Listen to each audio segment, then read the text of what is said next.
C'est un talk Orange Le Figaro très particulier que je vous invite aujourd'hui avec une personnalité, un intellectuel, un écrivain, un philosophe. Il s'appelle Bernard-Henri Lévy, vous le connaissez tous.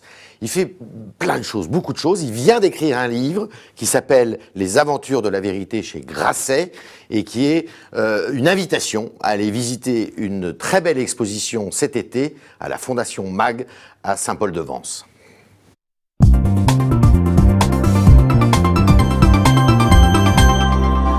Bonjour Bernard-Henri Lévy. Bonjour. Alors on va rompre avec la tradition. La tradition, c'est que je vous pose notamment au début quelques questions oui-non. Là, je ne vais pas vous poser ça comme question, j'ai pas envie. J'ai d'abord envie de vous poser la question, parce que ça doit fasciner les gens, comment on passe d'une guerre, qui est la guerre en Libye, où on est actif, où on pèse, où on est influent, à Les Aventures de la Vérité, qui est l'organisation d'une exposition à Saint-Paul-de-Vence, donc. Vous présentez une centaine d'œuvres d'art, anciennes, contemporaines, modernes. Comment on fait pour passer de l'un à l'autre ? Tout naturellement. Je ne suis pas un homme politique. Ce que j'ai fait en Libye, je l'ai fait avec passion, foi, enthousiasme, mais presque par hasard, parce que les circonstances le voulaient, parce que l'urgence, parce que l'horreur de ce qui se passait, de ce que j'avais l'impression de pouvoir contribuer à empêcher, mais c'est pas mon métier. Mon métier, c'est écrire des livres. Oui, mais là, c'est pas un livre de philosophie. Enfin, s'il y a de la philosophie, pardon. Mais un peu particulier.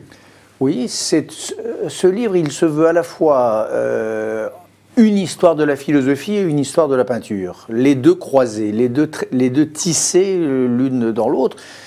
Et que voulez-vous que je vous dise, c'est mon métier, c'est ma passion. Je reviens là à ma vérité. Alors, est-ce qu'il faut reprocher... Votre vérité, elle est plus là que dans l'action en Libye, non ? Ma vérité... La vérité d'un écrivain, elle est dans l'écriture et dans le contretemps. Ça, je le crois profondément. Ouais.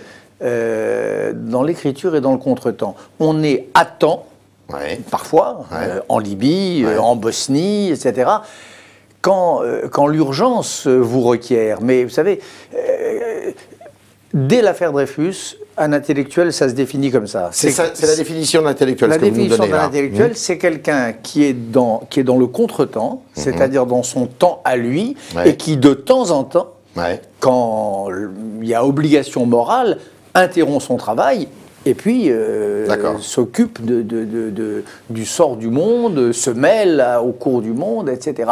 Mais on n'est pas, enfin moi, en tout cas, contrairement à feu Stéphane Hessel, je ne suis pas un indigné professionnel. D'accord. Je ne suis pas Mais vous avez besoin d'indignation quand même, comme ressort. Non, je n'ai pas besoin d'indignation. J'adorerais que je trouverais magnifique que le monde aille bien et qu'on n'ait pas besoin de s'indigner. Pour moi, ce serait l'idéal. Je suis indigné à mon corps défendant parce que je suis confronté depuis 40 ans à des situations horribles et qu'alors je fais mon métier d'homme. Mais mon métier d'écrivain ou de philosophe, c'est d'écrire les aventures de la vérité. Alors, les aventures de la vérité et l'exposition, c'est quoi? Est-ce que c'est une aventure personnelle, une quête de vous-même? Est-ce que c'est une réflexion mûrement réfléchie? Évidemment que c'est mûrement réfléchi, mais pour essayer de voir ou réconcilier l'art avec la philosophie ou la philosophie avec l'art. Est-ce que c'est quoi? Ou c'est un défi à vous-même? C'est tout ça. Non, c'est pas un défi à moi-même. D'abord, c'est une réflexion sur l'idée de vérité. Voilà. Est-ce que la vérité, ça existe? Est-ce qu'elle n'a qu'une forme? Est-ce qu'elle en a plusieurs? Est-ce que si elle existe, on peut l'atteindre? Ou est-ce qu'elle se dérobe quand on croit l'atteindre? Ce livre, c'est d'abord ça. Qu'est-ce qu'il en est de la vérité? À travers ces deux langues majeures, ces deux langues matricielles, nourricières, que sont la langue de la philosophie et la langue de l'art. C'est d'abord ça. Comment est reçue cette aventure donc, de la vérité par les professionnels du marché de l'art? Est-ce qu'il compte d'ailleurs? Est-ce que ça compte pour vous? C'est pas votre problème. Honnêtement, c'est pas mon problème. Mon problème, c'est comment ce livre est reçu par les artistes que j'ai rencontrés, que je connais pour certains depuis très longtemps, et qui sont dans ce livre. Et il me semble que ce soit Gérard Garouste, que ce soit Adèle Abdessemed, que ce soit Jacques Martinez, que ce soit Valerio Adami. Oui, je crois qu'ils ont plutôt le sentiment que je les honore avec ce livre. ou que je les honore, peut-être ça, mais peut-être aussi que je les mets au défi, enfin que cette rencontre nous met les uns et les autres au défi de quelque chose. Alors après, le marché de l'art, vous savez, c'est une... je ne suis pas contre le marché de l'art, je pense que je préfère le marché de l'art aux commandes d'État et je préfère l'argent au soviétisme. Depuis ma jeunesse, je n'ai pas bougé. Donc je ne suis pas de ceux qui vitupèrent l'argent roi dans le marché de l'art. Ce n'est pas un mauvais indicateur et ce n'est pas un mauvais régulateur. Mais enfin, ce n'est pas ce qui m'intéresse. Les artistes, en revanche, oui, très important. Je fais une toute petite assise. On a vu Bernard-Henri Lévy en Libye, et avec succès d'ailleurs. Est-ce qu'on a des chances de voir un jour, peut-être pas physiquement, mais la voix au moins qui s'élève sur le ciel syrien? Ah mais je l'ai fait. Écoutez, moi, ça fait 2 ans que je dis ma colère et ma honte que l'on cède au chantage russe, que l'on cède au terrorisme chinois et que l'on laisse mourir hier 10 000, 20 000, aujourd'hui 100 000 innocents syriens. Non, non, non, vous l'avez, ma voix, elle s'est faite entendre, mais enfin, voilà, il n'y a pas eu la même conjonction de circonstances qui font que j'ai pu en effet peut-être peser avec le président de l'époque, Nicolas Sarkozy, sur les événements libyens. Mais je le regrette, parce que ce qui se passe en Syrie est un scandale. Et quand je vois comment, aujourd'hui, les Russes sont en train de monter encore les termes du chantage, avec cette histoire de missiles patriotes ou quasiment... qui le jour où ils seront livrés, rendront impossible une no-fly zone, puisqu'ils auront la capacité d'intercepter n'importe quel objet volant. J'en pleurerais de rage, tout ce temps perdu. Et ce temps perdu, pourquoi? Pour faire le lit des islamistes. Parce que qu'est-ce qui va se passer à l'arrivée? Évidemment que Bachar al-Assad va finir par tomber. Mais grâce à qui? Il va tomber, non pas comme Kadhafi, grâce à l'Occident. Lui va tomber grâce aux islamistes. Donc c'est eux qui tireront le crédit, c'est eux qui tireront les marrons du feu, et ils remporteront une victoire considérable que nous aurions pu leur disputer si nous étions entrés dans le jeu il y a 2 ans, il y a 18 mois, il y a 6 mois, peut-être encore aujourd'hui. Donc vous désapprouvez la politique menée par François Hollande sur ce terrain-là aujourd'hui? Je désapprouve la politique de l'Occident en général. Je la trouve incroyablement timorée et politique de gribouille, et je suis scandalisé. Bernard-Henri Lévy, je vous invite à écouter maintenant le Premier ministre sur un sujet sur lequel on va parler, qui est cette fameuse exception culturelle française. Nous nous battrons et nous nous battons et nous nous battrons toujours pour la défense de la diversité culturelle. Et nous ne sommes pas seuls. La France s'opposera à l'ouverture des négociations si les industries culturelles ne sont pas protégées et n'en sont pas exclues. La France ira jusqu'à utiliser son droit de veto politique. En 2 mots, il y a des négociations commerciales qui s'engagent entre l'Europe et les États-Unis. La France ne veut pas que le secteur, l'activité culturelle soit considérée comme les autres produits, les autres marchandises. Et ils ont très peur, évidemment, qu'il y ait un envahissement du marché français par les produits américains, enfin par les œuvres américaines.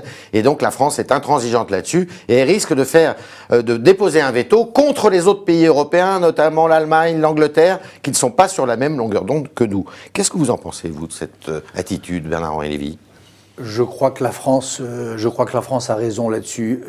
Non pas qu'il faille s'opposer à l'invasion, entre guillemets, des produits américains. Ça, c'est un discours grotesque. Heureusement qu'il y a la culture américaine et la moitié du cinéma français, une grande partie de la littérature française contemporaine n'existerait pas sans l'Amérique. Mais en revanche, c'est vrai qu'on ne peut pas traiter la culture comme une marchandise comme les autres. Ça, il faut le dire et le répéter. Et je ne serai pas l'auteur de ce livre. Je n'aurais pas passé 2 ans de mon temps à aller chercher en Amérique, en Europe, en Italie en particulier, en Israël, des œuvres d'hier, d'avant-hier ou d'aujourd'hui. avec la passion que j'y ai mise, si je pensais que c'était une marchandise comme les autres. Donc là-dessus, le ton est je trouve le ton un peu martial. Un peu martial, oui. Ça, c'était peut-être pas la peine de faire de battre tambour à ce point. Mais sur le fond, il a raison, c'est pas une marchandise comme les autres. Mais alors, on a entendu beaucoup d'artistes, Costa Gavras, d'autres, des réalisateurs, des acteurs. On a peu entendu sur ce sujet-là, parce qu'il est un peu compliqué, sans doute, des intellectuels. Pascal Bruckner, Bernard-Henri Lévy, André Glucksmann, André Cotte-Sponville. Alors là, c'est l'occasion. Vous m'entendez ce matin, oui. Vous pourriez pétitionner sur un sujet comme ça? Mais naturellement, bien sûr, je pourrais pétitionner, mais pour moi, c'est même essentiel. Ça va de la défense de notre système d'acquisition et de protection du patrimoine artistique français, à l'industrie du cinéma, en particulier avec les mécanismes qui ont été en particulier mis en place par Jacques Lang quand il était ministre de la Culture et qui font du cinéma français l'un des plus inventifs et créateurs du monde. Vous avez été président de la commission d'avance sur recette. J'ai été président de la commission d'avance sur recette. Je suis président du conseil de surveillance d'Arte, membre à ce titre aussi de la commission de sélection de films, et donc je sais de quoi je parle. Donc c'est extra, et ça va jusqu'à certaines de nos chaînes télévisées, je pense à Canal+. Ce qui s'est passé, qui se passe peut-être encore avec le Qatar, c'est-à-dire cette espèce de surenchère folle sur l'acquisition de certains droits, en particulier les droits sportifs, qui pourrait aussi mettre en péril, ça c'est une autre menace sur l'exception culturelle française. Il y a l'Amérique et puis il y a le Qatar sur Canal+. Et l'existence de Canal+, comme l'existence d'un mécanisme de production cinématographique, comme la défense du patrimoine et des œuvres françaises, tout ça fait partie de notre richesse nationale, et Dieu sait, je suis un Européen convaincu, mais ça doit être absolument défendu. Mais alors, il y a deux arguments que je voudrais vous donner, enfin vous opposer. Le premier, c'est beaucoup qui disent, mais qui connaissent peut-être pas très bien le monde de la culture, qui disent, oui, là, d'accord, la France produit 200 films, après les États-Unis, nous sommes les deuxièmes, mais sur ces 200 films, il y a 195 films que personne ne regarde, soit ce sont des navets, soit ce sont des trucs impossibles d'accès, et pour 5 films, ça fait beaucoup. Mais quel mépris. Comment les gens osent dire ça? Sur 200 films, il y a 195 navets. Mais enfin, c'est juste ridicule. Une industrie culturelle, un champ culturel, que ce soit l'édition, que ce soit le cinéma ou que ce soit l'art contemporain, ça essaye. Ça ne fait pas chef-d'œuvre à tous les coups. Naturellement que le dieu de l'art, comme le dieu nietzschéen qui joue au dé, il lance les dés. Et puis, de temps en temps, c'est double 6. Mais bien sûr qu'il faut produire des films pour avoir des chefs-d'œuvre. Bien sûr qu'il faut essayer et encore essayer pour avoir des films à grand succès comme les Ch'tis. Bien sûr qu'il faut des foires d'art contemporain pour avoir un Garouste, un Abdessemed, pour ne parler que du chant français, ou un Jamel Tata. Voilà. On ne peut pas dire, ça c'est une vision totalement mécanisée de la culture, que de dire il faut 195 versus 5. C'est entrer dans une librairie, et ça, tous ceux qui nous écoutent le font couramment.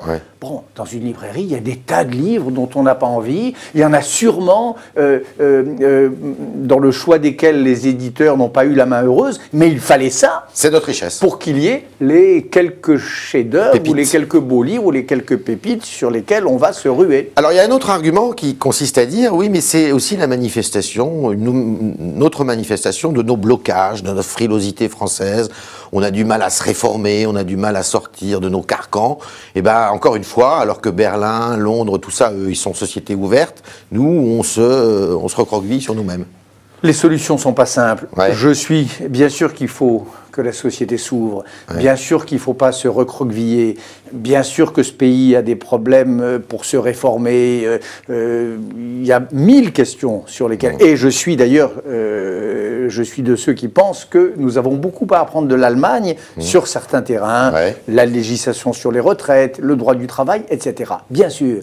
Enfin, c'est pas tout noir et tout blanc. On va pas dire qu'il faut, parce qu'il faut débloquer la société française, qu'il faut massacrer un système de production d'œuvres culturelles qui fait que d'un côté, il y a un cinéma français vivant et que de l'autre côté, il y a un cinéma allemand qui fut glorieux et qui aujourd'hui est exsangue.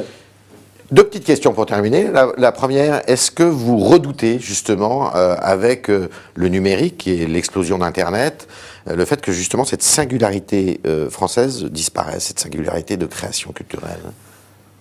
Oui, mais pas seulement la singularité française. Il y a aujourd'hui une bataille dont le net et le territoire et la lice. Il y a une bataille entre la vulgarité et la culture à l'intérieur du net. Il y a une bataille entre le déferlement de violence, de propos injurieux, de vulgarité. Oui, le nivellement par le bas. Et puis il y a sur le net des choses magnifiques. Il y a une possibilité d'expression pour des écrivains qui certainement ne le faisaient pas autrement, etc. Donc c'est une bataille en général, dont le net est à son tour le théâtre, entre l'intelligence et son contraire. Vous pourriez faire comme Yann Kefelec il y a quelques années, écrire un livre exclusivement pour le net? Non. Non. Non, parce que je suis un homme attaché au papier. Oui, peut-être une question de génération, mais je ne crois pas non plus. Je pourrais vous expliquer comment il y a un mode de lecture lié depuis toujours, depuis Saint-Jérôme, lié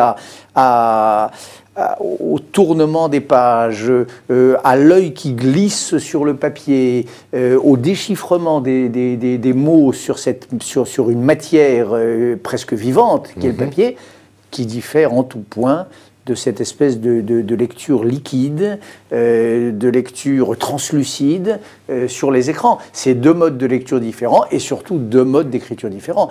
Moi, je suis de ceux que je continue d'écrire à la main. Le premier état de mes manuscrits, ce livre-là, je l'ai écrit de la première à la dernière ligne à la main, quitte ensuite, bien sûr, à l'affiner et à finir son modelage sur Internet, mais en traitement de texte. Mais j'écris à la main sur du papier.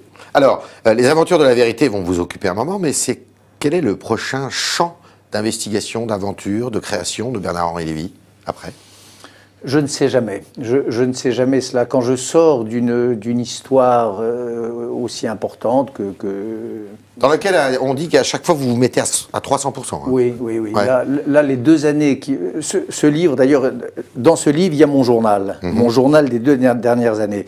Et ce journal, il commence avec la fin de la guerre de Libye, c'est-à-dire avec mon dernier voyage à Tripoli avec Sarkozy et Cameron. Il commence là.